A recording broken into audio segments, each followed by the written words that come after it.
Welcome to Renegade Conversations. This is the first episode of Season 4. I can hardly believe that it's been 1 year since I started Renegade Conversations. We're still having so much fun and meeting the most amazing women. I must admit to being somewhat starstruck by this next guest. She's an advocate for access to justice and for survivors of sexual violence. She has written 7 books, including a vulnerable one about her fight back from an early history of sexual violence. I think it's going to be a stellar conversation. My name is Meryl Cook. I'm an artist, a renegade, and the host and creator of Renegade Conversations. My mission is to provide thought-provoking, fearless, and fun discussions with remarkable female rebels who are shaking things up in their respective fields. My hope is to make you question the norms and ignite your own renegade spirit. This episode of Renegade Conversations is sponsored by Mary Jane Copps. Mary Jane has been writing her own paycheck since 1985, first as a freelance real estate journalist, and then launching a tech startup in 1987. She embraced her alter ego, the Phone Lady, in 2006. She works with clients throughout North America and in Australia, England, and France, giving them the skill to inspire valuable conversations with clients, customers, and prospects.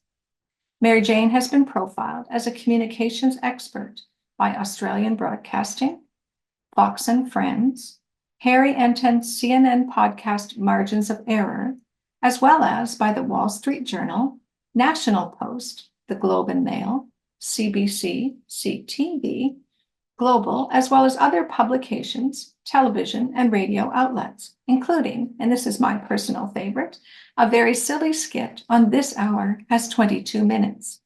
She is also the author of The Phone Book, Essential Telephone Communication Skills, and writes a bi-weekly blog on sales and customer service communication skills. My next guest is Dr. Julie Macfarlane. Julie has worked in universities around the world for 40 years. She is Emerita Distinguished University Professor of Law and a member of the Order of Canada for her advocacy on access to justice and on behalf of survivors of sexual violence.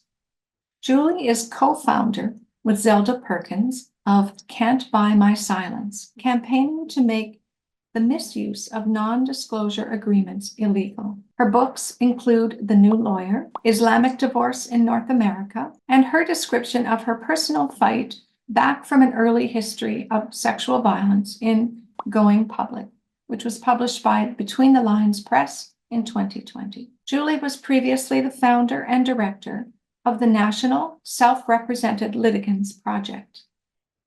Julie's work has been recognized with a number of honors, including the Order of Canada in 2020, named as one of Canada's 25 most influential lawyers in 2017, the David Mundell Medal for Legal Writing in 2016, the Scholar of the Year Award from the Institute for Social Policy Understanding in 2012, and the first ever Canadian recipient of the International Academy of Mediators Award of Excellence in 2005. So welcome, Julie. As I mentioned in the introduction, I must admit to being a bit starstruck by meeting you. Your work in social justice, particularly in the areas of non-disclosure agreements and sexual violence, is legendary. And I hear you're coming to Halifax this fall, which is really exciting. We are, yeah. I was speaking 20th to the 27th of September. The 15th. Lots of events. Okay, wonderful. Well, we'll have to put that link in the show notes. The show will be broadcast probably mid-September, late September, but yeah, we'll make sure it gets in there. Great, thank you. Great. I was speaking with Liz Leclerc, who's a renegade in her own right, and she's a guest on a future episode of Renegade Conversations. And Liz mentioned the work that you're doing, and she said to me, if you think I'm amazing, I should meet you for a conversation. So you really have to meet Julie Macfarlane. So that's kind of how we connected. So that's very gracious. Yeah. Liz is wonderful. She is. I'm really looking forward to speaking with her as well. So thanks for agreeing to hop on Zoom to have this conversation with me. No problem. Yeah. So have you, through your work in social justice and your willingness to speak out and advocate for others, it's clear that you're a renegade. So I don't even need to ask you if you're a renegade, but have you always been a renegade? I think probably. Uh-huh. I think Yeah. probably. I mean, one of the main sort of questions of my life, really, that I've never quite managed to find the right answer to, or even an answer to, is why speaking up isn't totally normal and why everybody doesn't do it. Mm. My biggest difficulty is understanding what I see in the work that I do isn't that the people who are the most vulnerable and marginalized don't speak up. They are exactly the people who do speak up. Mhm. It's the people who are, in a very secure place, in a very secure position, so often don't. There seems to be this Yeah. strange inverse relationship. And Mm. so I always feel that if somebody with insecure employment, perhaps, not a lot of personal support, difficult relationships, if they can speak up, then I ought to be able to do so Yeah. from all the places of privilege that I have come. I think that's really true. I think there's another previous guest of mine, Kristen Williams. She's an academic at Acadia University, talks about um, how speaking up from a place of privilege is just a no-brainer. Like you just really need to do Exactly. that, and we really need to. Yeah, so wonderful. Thank you. Can you tell me what impact has being a renegade had on your life and your career? So sort of maybe some advantages and disadvantages or opportunities and challenges that it has presented to you.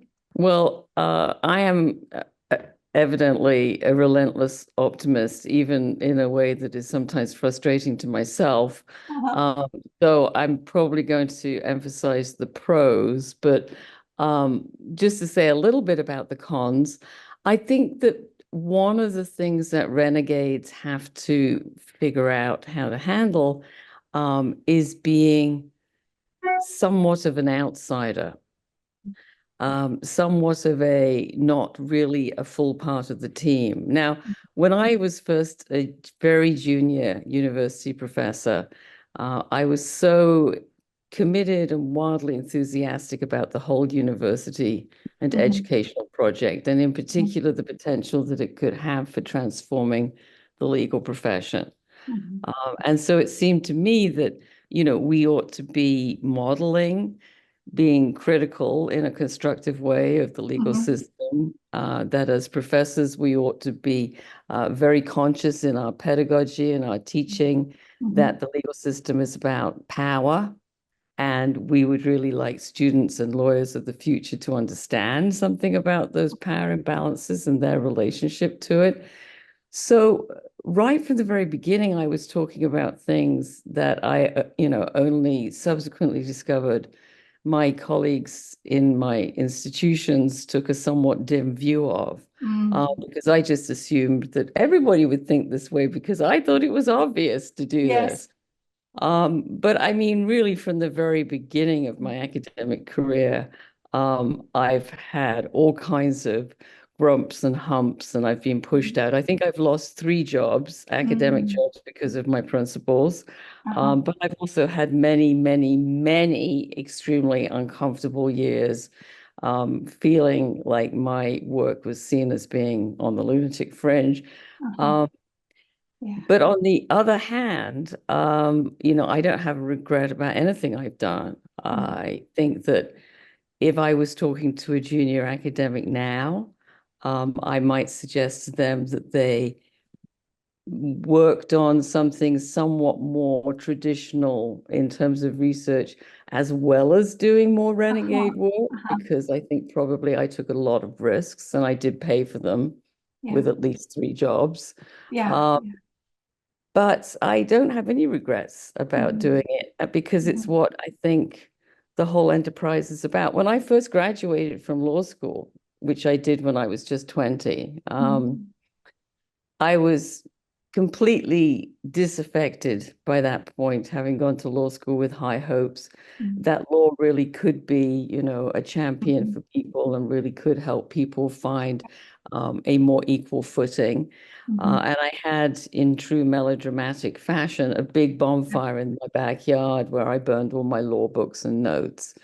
And Oh, then wow. 2 years later, as I was kind of nomadically traversing the globe and finding bits of work to do, I ended up in a town in which my options were between a job in a supermarket that had already exiled me to the parking lot with Santa Claus because I had organized industrial action inside the store, or a sessional job as a lecturer at the local university law school.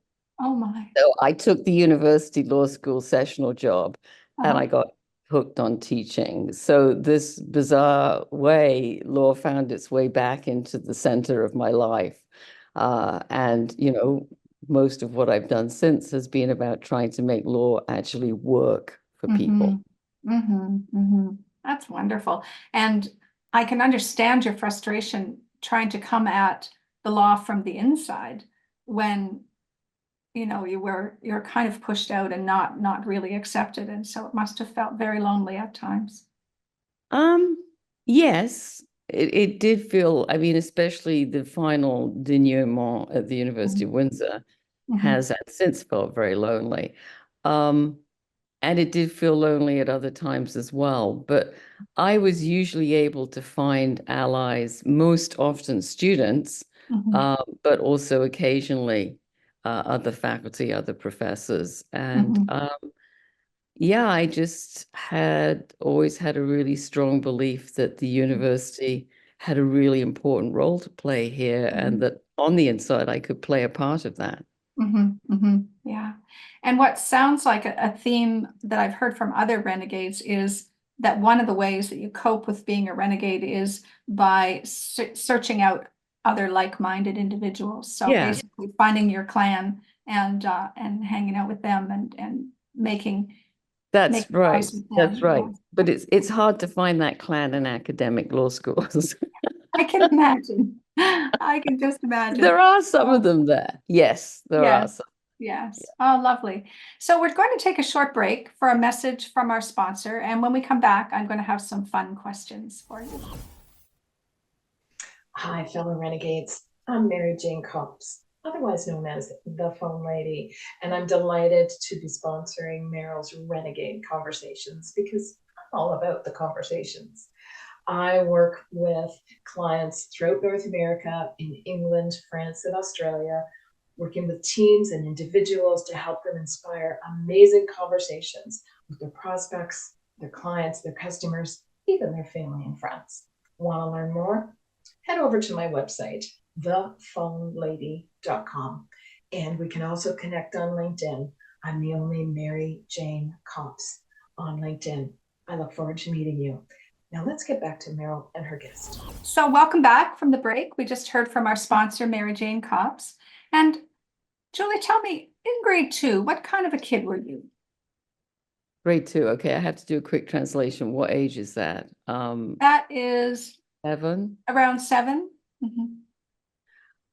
Well, at 7, I was at school in a two-room school, Mhm. two classroom school, on an island, which was where I lived when I was little. Um, Mm. I was having a sort of somewhat bizarre education because with only two classes, one for the 4 to 8-year-olds and one for the 8 to 11-year-olds, this was a somewhat unusual school. We mostly learned music. The idea was we would learn to read music before we would learn to read words. So Oh. that was an interesting way of being educated. Mhm. And we Mhm. started every morning with a print which the head teacher would put up in front of the whole school, which was probably no more than 40 kids, Mhm. um, by an old master, and we had to identify the artist and then play as a piece of classical music, and we had to identify the composer. So it was a sort of somewhat esoteric education for an island school, but Sounds it was wonderful. very wonderful. Yeah, in many ways it was. And I was very, by 7, I had always basically just run wild. You know, I think some of the parenting norms were different then, and I think that maybe my parents were somewhat different then as well to other people's parents. And so from the age of about 4, I just roamed on the island on my own. And there was a little copse, a little wood near my home. And I set up my office there when I was about 5. I carried a little, you know, little desk up there. And then on a trip, carried up a little chair. I mean, my mother didn't seem to notice any of this. It was about half a mile away. And then I go there every day with paper and pen and just kind of like work in my office or Oh, take that's books. so wonderful. So, I mean, in some ways, extremely nerdy and geeky 7-year-old. Yeah, and very comfortable with all of that. That's Oh, wonderful. yeah. Sounds so nice. Great. And here's a funny question. It's one that I often ask in my workshops, and it's about trying to get a person to describe themselves in a way that isn't the traditional. So the question is there a line or a shape that would define you? And what would it look like? If you were to draw it, or someone was going to draw you, what would they draw? Well, I think that, you know, despite my chronic illness, it would be some kind of line or shape that would connote constant movement, because I'm kind of relentlessly active in body or in brain all the time. And I think that's one of my most annoying traits, actually, for my family and for my friends. So what would that constant movement look like? What would it be? I don't know. I suppose it would be a sort of pinging back and forth, or a running around, or something like that. Yeah. Okay, thank you. Thanks. So, Julie, what advice do you have for women who want to access more of their inner wild selves or their inner renegades? How would they get started?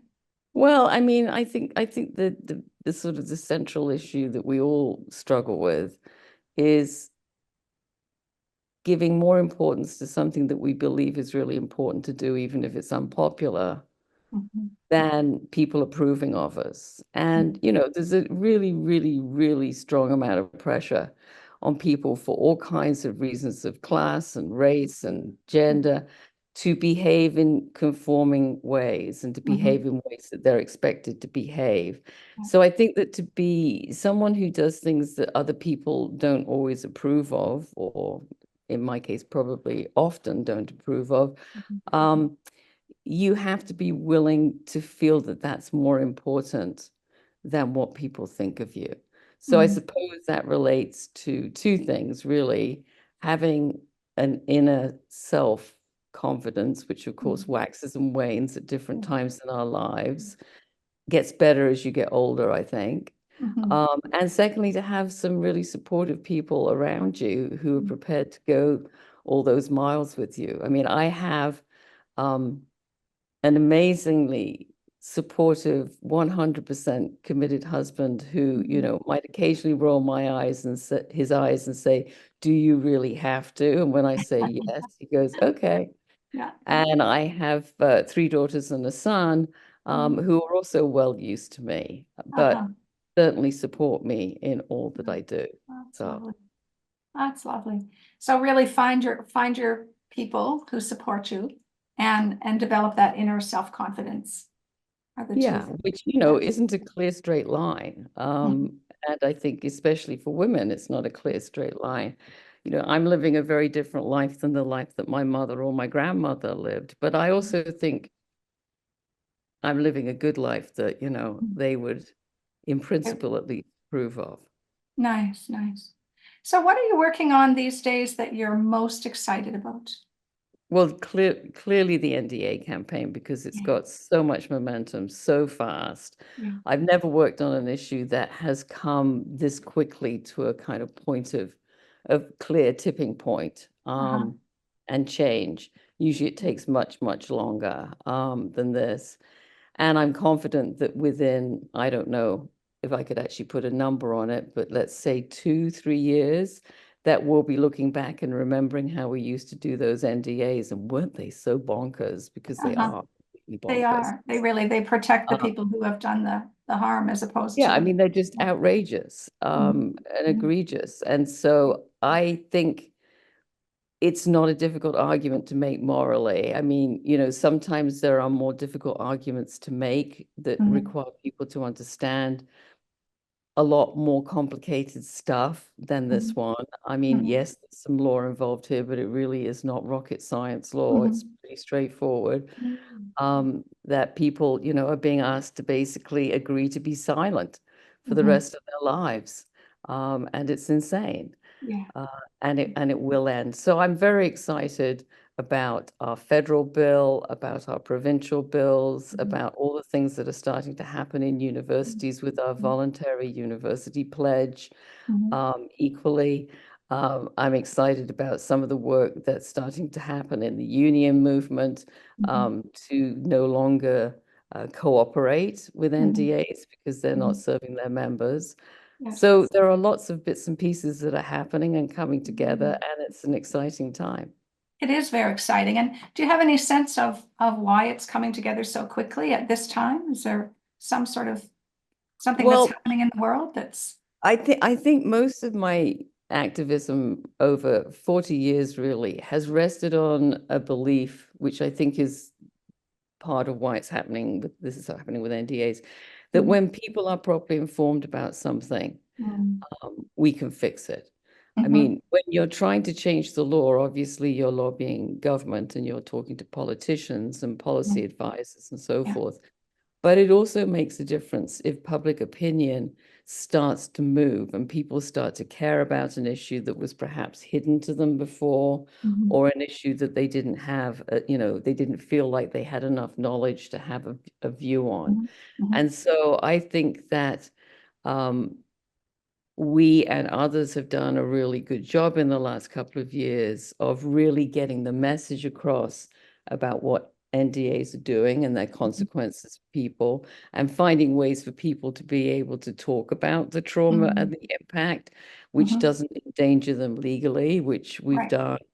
And I Yes. think that that has made a huge difference to the way this is going, the shift in the way that this is going, because it's very easy for an elite group with special knowledge or special status Mhm. to convince the rest of the world that they know better and they should just go along with it and not worry their pretty little heads. And the legal system is superb at doing this to people. Yes. Superb. Yeah. But when you start to pull the curtain back and say, actually, this isn't rocket science, I can give you a 30-minute class on NDAs and you'll understand more or as much or more than any lawyer.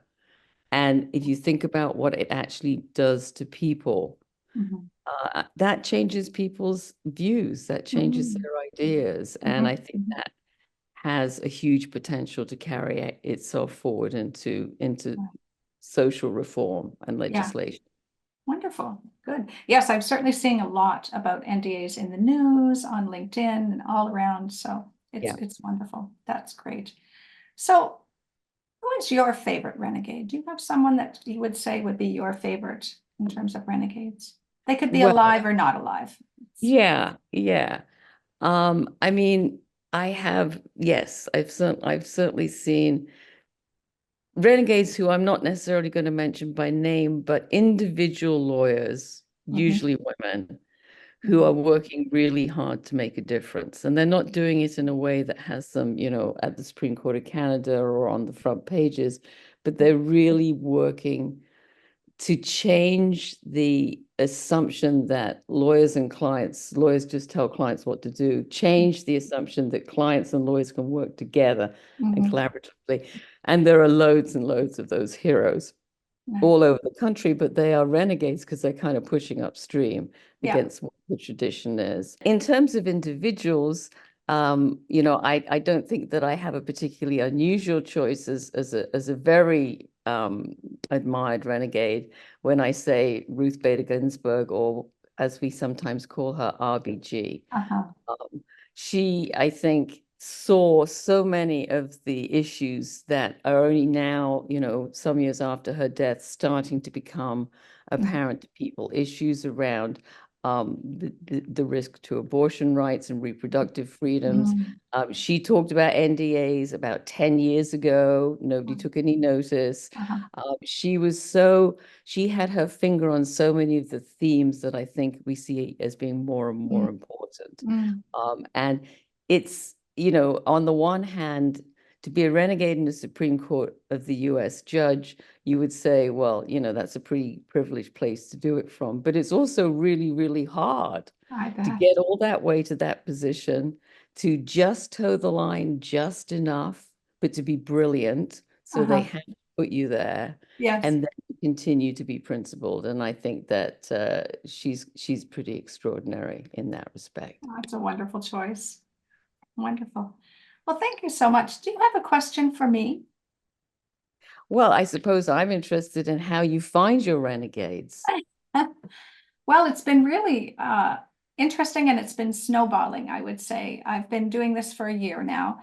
And initially, I was just looking on LinkedIn, reading newspapers, reading the news, seeing who's in the news. And I found my very first renegade, Lisa Laflamme, because when she lost her job at CTV, I started a series of artwork called Ode to Lisa Laflamme. So it was women with gray hair and lots of attitude. And someone who knew Lisa told me, asked me if I had met her before. And I said, no, of course I haven't met her. And so they offered to introduce us. So I ended up making a personal rug for her, a renegade woman for her. And then when I started this program, I just asked her, and I thought, well, the worst that could happen is she would say no. And she said yes. So that's how that started. And I also am finding that a lot of my guests are then introducing me to other people. Right. And I've also been trying to look at my guests in terms of a diversity lens. So when there's any sort of woman who's not white, 60-ish woman doing something incredible, I try to just reach out and say how much I admire what they're doing.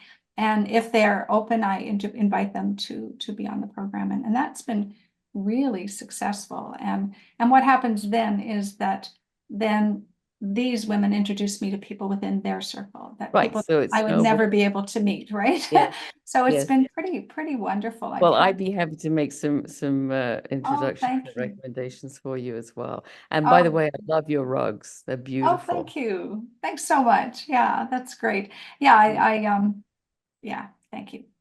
So thank you so much for taking the time to have this conversation, Julie. It was quite thrilling to meet you, and I hope that I'll get a chance to bump into you when you're in Halifax this fall. I hope And so too. We it's will been send such a you pleasure. information when we have it about what the events that week. It's going to be a busy week, so Yeah, that's great. And we'll also put it in our show notes as well. So that's great. Thank you. All right. Thank you so much. All right, Meryl. I hope hearing how Julie questions why speaking up isn't totally normal and why doesn't everybody do it has inspired you to embrace more of your renegade self. If you need a little help getting started, please reach out to me. This episode was sponsored by Mary Jane Copps. Be sure to subscribe to Renegade Conversations. It is available on my YouTube channel at Meryl Cook Artist as a video. Or if you prefer to listen to the audio version, subscribe wherever you get your podcasts. Look for Renegade Conversations. Thanks so much for listening and sharing this episode.